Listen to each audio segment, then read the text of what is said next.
আজ ঐতিহাসিক মুর্শিদাবাদ শহর লালবাগ নাকুরতলা মোড়ে ভারতীয় জনতা পার্টির পক্ষ থেকে পথসভা আয়োজন করা হলো। এই পথসভায় উপস্থিত ছিলেন মুর্শিদাবাদের বিধায়ক গৌরীশঙ্কর ঘোষ মহাশয় এবং উপস্থিত ছিলেন ভারতীয় জনতা পার্টির বিজেপি পার্টি জেলা সভাপতি সোমেন মণ্ডল মহাশয়। সেই ছবি তুলে ধরেছে রিয়া নিউজের প্রতিনিধি। মুর্শিদাবাদ লালবাগ নাকুরতলা থেকে দীপকরের রিপোর্ট, রিয়া নিউজ।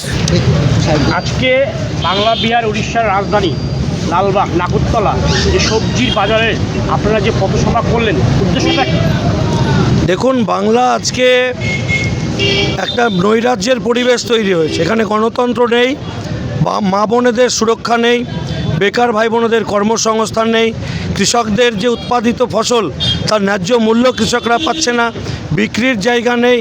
এই যে বাংলা জুড়ে নেই আর নেই, তার বিরুদ্ধেই আমাদের আজকে এই পথসভা। বাংলার মানুষকে জাগ্রত করা। সারা বাংলার 113 স্থানে আজকে এই সভা শুরু হচ্ছে।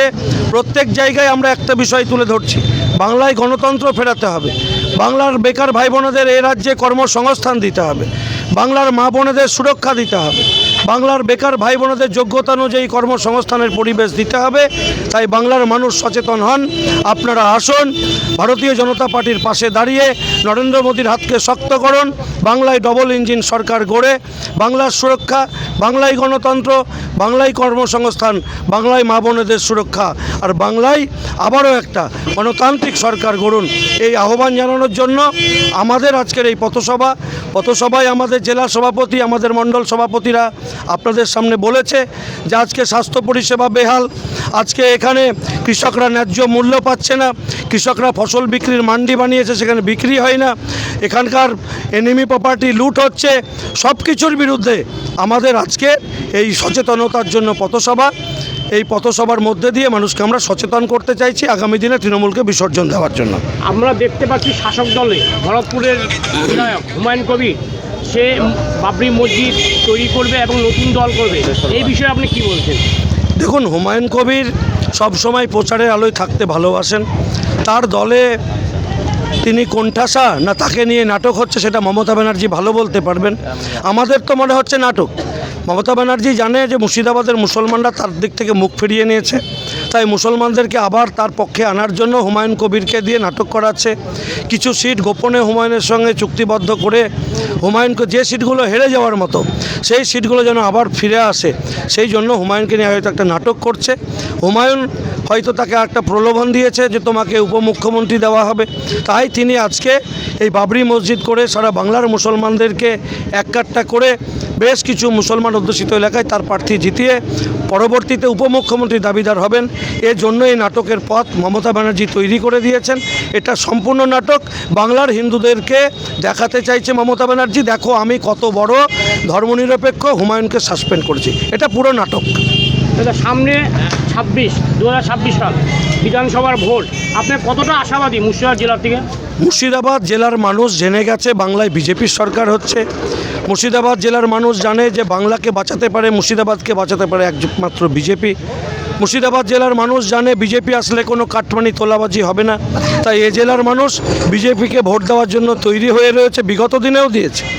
আমরা 2014 সাল থেকে শুরু করলে আজ পর্যন্ত যত নির্বাচন হয়েছে প্রত্যেকটা নির্বাচনে মুর্শিদাবাদ বিধানসভার সমস্ত জাতীয়তাবাদী মানুষ, রাষ্ট্রবাদী মানুষ, তারা প্রত্যেকে বিজেপিকে সমর্থন জানিয়েছেন। আগামীতে সারা বাংলার মানুষ, সারা জেলার মানুষ সমর্থন জানাবেন। তাদের পাশে আমরা আছি, ভারতীয় জনতা পার্টি আছে। তাদের এশারের মাধ্যমেও নয়, কোনো কিছুর মাধ্যমে তাদের নাম বাদ যাবে না, এই ব্যাপারে ভারতীয় জনতা পার্টি সমস্ত জাতীয়তাবাদী মুসলিমদের পাশেও আছে। কেউ বিভ্রান্ত হবে না। আর কোন হিন্দু কারোর নাম এশারের মাধ্যমে বাদ যাবে না, এটা নিশ্চিত থাকুন। একজনের যদি নাম বাদ যায় তার দায়িত্ব আমাদের ভারতীয় জনতা পার্টির। কোন হিন্দু সনাতনীদের নাম যদি বাদ যায় তার দায়িত্ব আমাদের ভারতীয় জনতা পার্টি। আমরা নেব, আপনারা আমাদের কাছে আসবেন, আপনাদের নাম কিভাবে তুলতে হবে ভারতীয় সাংবিধানিক নিয়ম মেনে, ভারত সরকারের নিয়ম মেনে আমরা আপনাদের পাশে থেকে সমস্ত ফর্ম ফিল আপ থেকে শুরু করে সিএ এর আবেদন থেকে শুরু করে সবকিছু আমরা দায়িত্ব নিয়ে আপনাদের করে দেব, আপনি নিশ্চিত থাকুন।